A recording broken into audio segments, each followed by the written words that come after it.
Alright, Abusia Minchia, na misanso emo akwaba emre channel so eda so aye be media GH. Na Abusia ene eyade Ghana ye Attorney General. Ye papa Dr.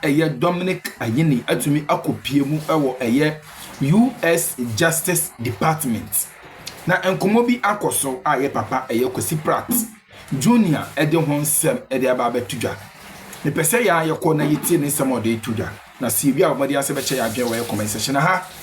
Eda so aye be media je be se wase ene na ne dedika woni twa channel so ni de kwan so bo modi aso be subscribe de amaye. Be boy notification bell for more podcast updates.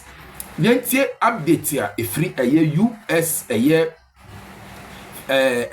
Justice Department and Kuma akoso between Ghana ye Attorney General and U.S. omo Attorney General tem emra sesia eda so aye be media je chinina FIA former finance minister kind Ofori Atta and then the extradition process any sesia menemo kasamane bone echemu HSCC or U.S.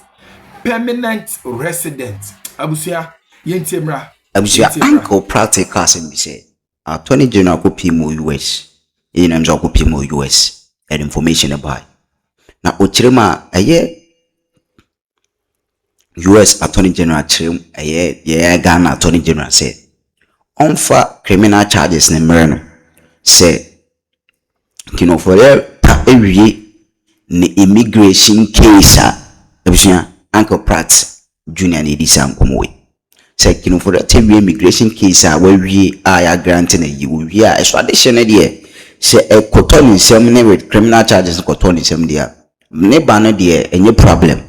Said tradition is succeeding bit my irrespective of the permanent resident because Ghana we collaborate with them. First for input here Uncle Pratt and drop it these allegations input on yembra from all across the country in Ghana in pursuit of reparation agenda. This is Africa Must Unite. The Sergeant for Dr. Kwame Nkrumah. The idea is from him originally. This is his idea.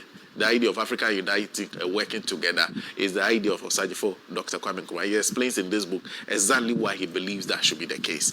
You can find all this. In fact, he has about 13 books. You can find all of them at Freedom Bookshop. Freedom Bookshop, 16 Laimomo Close, Asylum Down.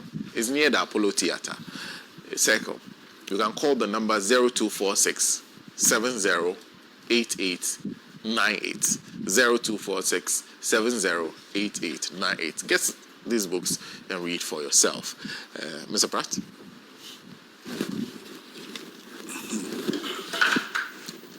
This is a very simple matter, and I don't see why there's so much heat around such a very simple matter.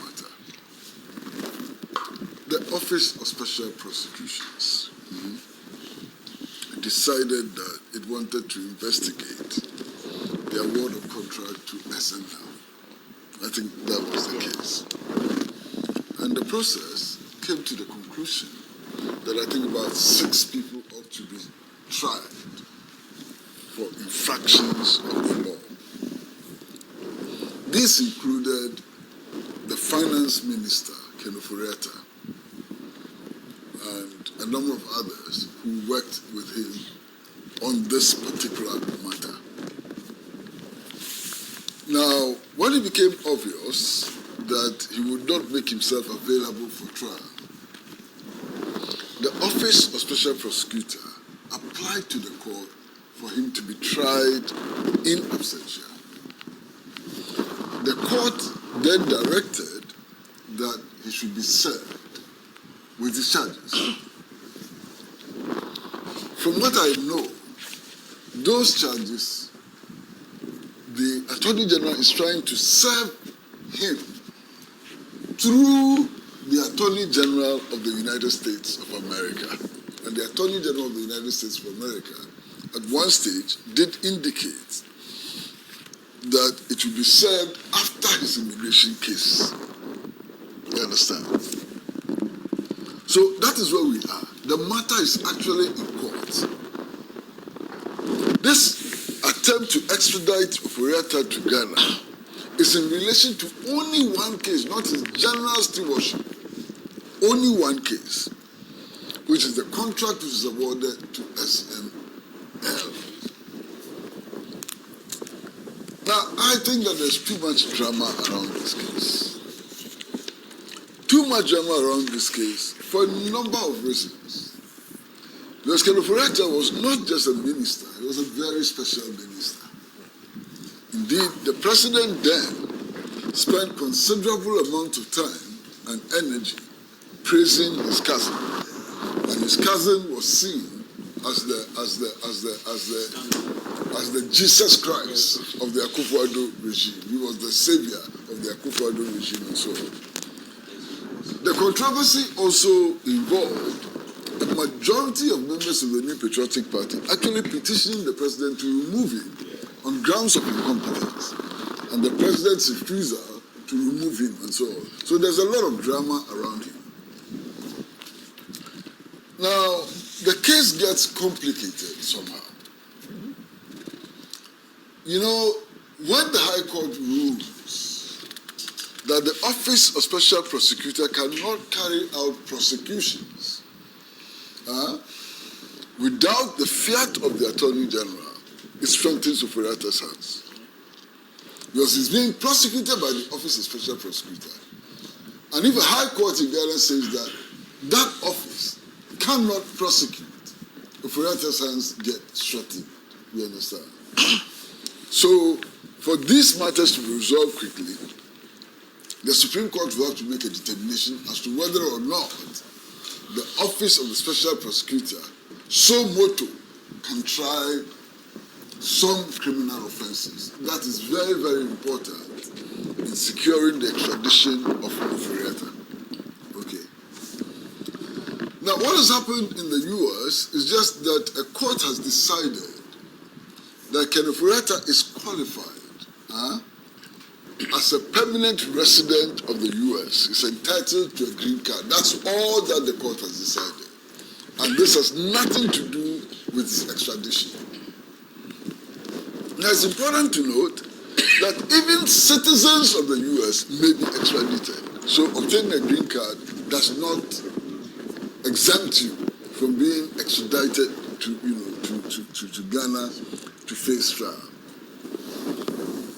Now, I sit back and look at the drama which is unfolding. I look at this theater, so much noise and so on, about this one case involving one individual and so on.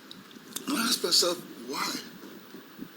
Why so much drama and so on about this one individual? Part of it is that the political party to which he belongs, whilst pretending to stand aside in this matter, is actually using his case for politics, to advance what they consider to be a certain political interest. And that is why we have statements like, Sedinam Tamakro has been convicted, he hasn't come, and the government is not worried about that, and they are worried about Ofori Atta and so on. Now Sedinam has arrived, has been extradited, is in Ghana, is serving a sentence. And then, interestingly, the New Patriotic Party and some of its leaders say that, yes, we've heard that she's been brought back, but we haven't actually seen her in the cell. So we want to go to the prison and see her in the cells to believe that she's actually in the cells. You see, Mujib, you should be careful. Ghana's prisons are not zoos. The prisons are not zoos. You understand? And I was talking to one of your leaders. I said, look, are you saying that the whole prison service and its directorate and so on would lie about the performance of their job? And I said, we have no confidence in any state institution. And I said, my goodness, this is a huge statement. If you have no confidence in any state institution, what you are saying is that you don't believe that you are ever coming back to power. You understand? Because whatever you do to come back to power, the police must play its role. The Electoral Commission must play its role. The courts must play their role, and so on. Parliament must play their role. Now, if all of these institutions are appendages of government and cannot be relied upon to perform their functions without bias to your political party, how can you come to power? You understand? So some of the statements your leaders make, some of your leaders make, is exceedingly troubling. But they go out there and they make these statements, and they don't care. They don't even think about the implications of the statements that they make in the public space and so on. Look, I have always said that a person charged and put before court is innocent until proven guilty. But just this morning I was going through the Constitution and I've been proved wrong. There are two conditions. Proven guilty by a competent court or by pleading guilty. That's what the Constitution says. I'll find that person.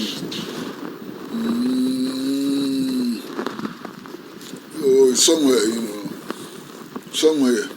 Yes, it says, a person charged with a criminal offense shall be given a fair hearing within a reasonable time by a court. And it says, that person shall be presumed to be innocent until he's proved or has pleaded guilty. So there are two conditions. So if you plead guilty by yourself, that one, there's nothing you can do. You are guilty. Yes. But in the specific case of Ken Ofori, he has not pleaded guilty and he has not been found to be guilty. So there's a presumption of innocence. And that presumption of innocence entitles him to so many things. You understand? So many things. He has so many rights which will be respected if he himself came into the country. Because of the way he appears to be conducting himself and so on. Now, he has, as they say, worsened this case. As if he came back to Ghana now, you have an uphill task convincing any court to grant him bail. You understand? Why do you impose this burden upon yourself? If Ken Ofori had voluntarily come into the country and had been charged and put before court and so on, the likelihood is that he would have been granted bail. And nobody could have kept him in custody for more than 48 hours. You understand? He may not even have been in custody at all. And he probably today will be living a comfortable life with his family as the case proceeds. And then at the end of the case, he may not even be found guilty and he will go home and continue to enjoy his life. But he has complicated matters by the posture he has taken, by his refusal to come home and so on. Now, you have made a statement, your lawyers have made a statement, you yourself have made statements to the effect that we are in the U.S. because you have prostate cancer. Okay, prostate cancer. That's what he has, prostate cancer. And that as soon as, your state of health permits, you are coming back to face the charges that have been prepared against you. Then you go and apply for green card. So what are you saying? Now you want to stay in the United States of America permanently. What does that convey? It's not about medical conditioning. You understand? Besides, 1, 2, 3, 4, 5 of us sitting around this table. Which one of us can say that he doesn't know of somebody who is suffering from prostate cancer, who goes to work in Ghana every day, who is leading a normal life. Prostate cancer now does not have debilitating impact on life. People go for surgery, within 1 week they are back to work. You understand? People carry the cancer, they do everything, they drive trotro, and so on. So how is prostate cancer, in this particular case, so debilitating that he has to go and get a green card and stay in the United States of America permanently? I don't understand these things. But maybe persons like you and I, who didn't go to law school, our understanding may be different from those who went to law school. I don't know. But his family, his friends, and so on should have advised him to do the appropriate thing.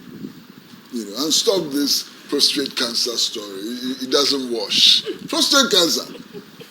I have a friend who had prostate cancer, who underwent surgery, and after surgery was actually bleeding. He was bleeding for a week. I saw the man yesterday driving a truck. Jack Brevier. Then I'll show why. Who am I? So, people who have the condition you claim to have. So to claim the prostate cancer, when you get it, you have to go and get a green card and so on. It's a bit strange. Maybe green card is the antidote. Yes. So that you have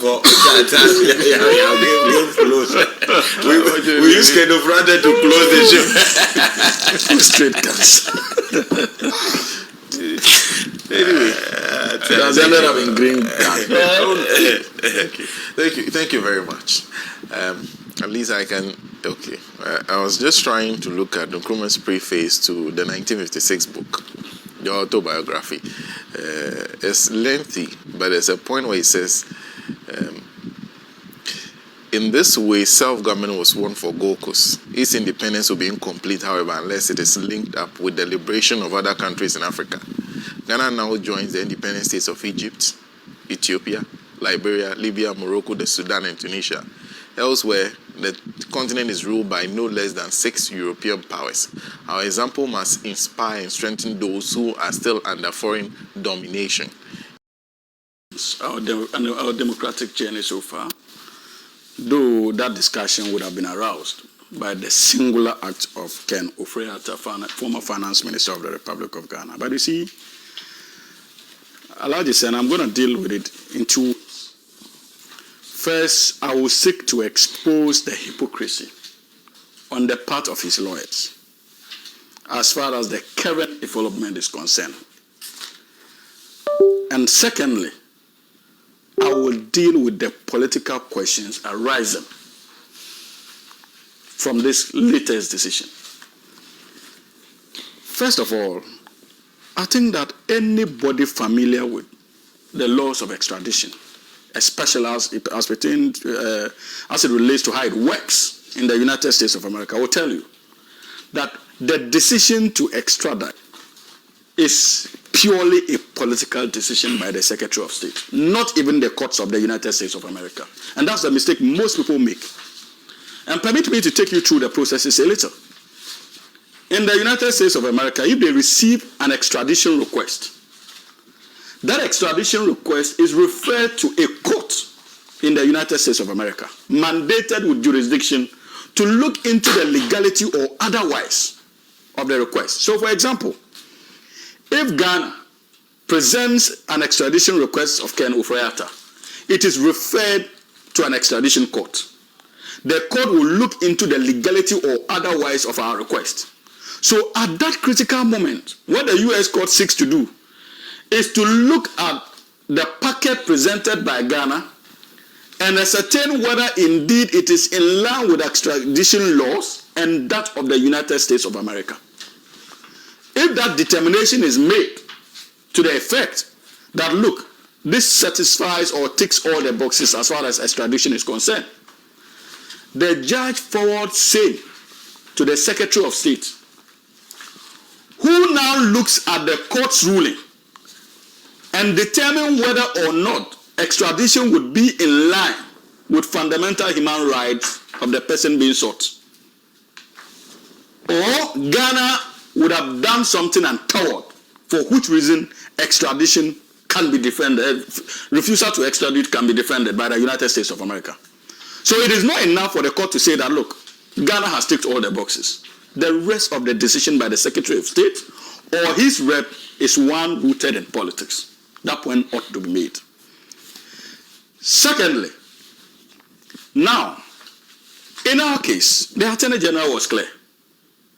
When he received the docket or the pack from the Office of the Special Prosecutor, he proceeded to act by making the extradition request because the Constitution empowers the AG to do so.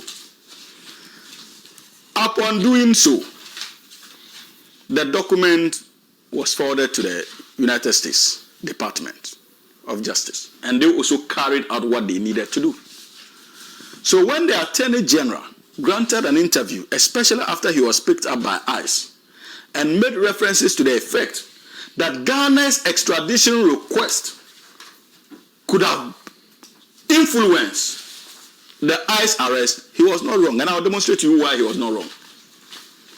When you are resident either in the UK or US unlawfully, it takes certain things to flag your presence in the system for you to be sought after. So naturally, if the US receives an extradition request from Ghana about Ken Ofori, and they enter Ken Ofori into the system to know whether he's actually in the system, and they realize that this is a gentleman who actually is in the US but exceeded his stay, their internal immigration laws kicks in, because they would have prompted ICE to activate internal immigration rules.